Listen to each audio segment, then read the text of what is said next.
வணக்கம் Astra stock Tamil viewers. Stock market சீரீஸில் இன்றைக்கி நம்ம எதை பற்றி பார்க்க போகிறோம் அப்படின்னா blue chip stocks.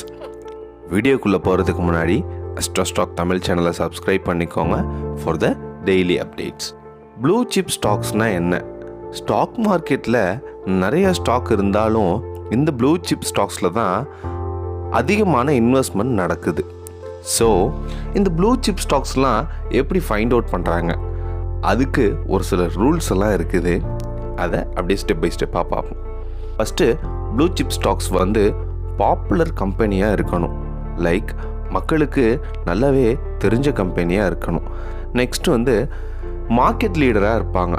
For example Reliance corporation எடுத்துக்கிட்டிங்கன்னா அந்த செக்டாரில் அவங்க தான் பெரிய கம்பெனியாக இந்நாள் வரலும் இருந்துட்டு வராங்க. Next high market capitalisation. அப்படின்னா அந்த பர்டிகுலர் கம்பெனியோட அசட்ஸ் வேல்யூ அதிகமாக இருக்கணும்.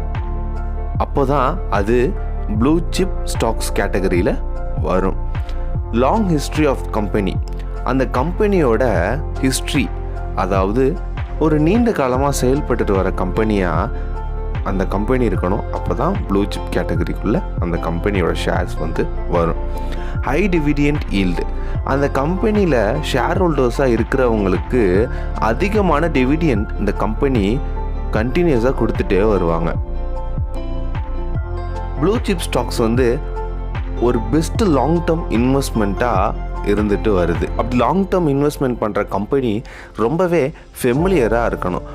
ஓகே, ஓரளவுக்கு ப்ளூ சிப் ஸ்டாக்ஸ் அப்படின்னா என்னென்ன, அது எப்படி ஃபங்க்ஷன் ஆகுது, அந்த ப்ளூ சிப் ஸ்டாக்ஸ்குள்ளே எப்படி கேட்டகரைஸ் பண்ணி கம்பெனிஸை வைக்கிறாங்க அப்படின்ட்டு ஒரு அனலைஸ்குள்ளே வந்திருப்பீங்க அப்படின்னு நினைக்கிறேன்.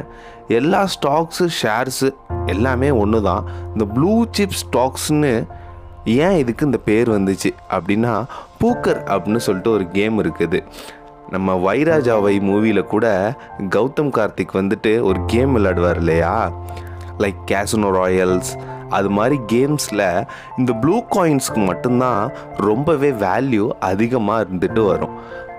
அந்த ப்ளூ காயின்ஸை பேஸ் பண்ணியே இந்த ஸ்டாக்ஸுக்கு ப்ளூ சிப் ஸ்டாக்ஸ் அப்படின்னு பேர் வந்திருக்குது.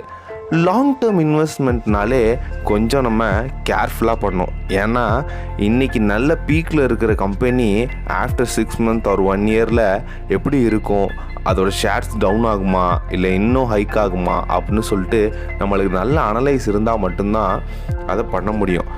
இந்த ப்ளூ சிப் ஸ்டாக்ஸும் அப்படி தான், கொஞ்சம் ரிஸ்க்ஃபுல்லு தான். ஆனால் நம்ம கேர்ஃபுல்லாக அனலைஸ் பண்ணால் எல்லா ரிஸ்க்கையும் மீட் அவுட் பண்ணலாம். ஸோ சேஃபாக ட்ரேட் பண்ணுங்கள், ஹாப்பியாக ஏர்ன் பண்ணுங்கள். Have a nice day.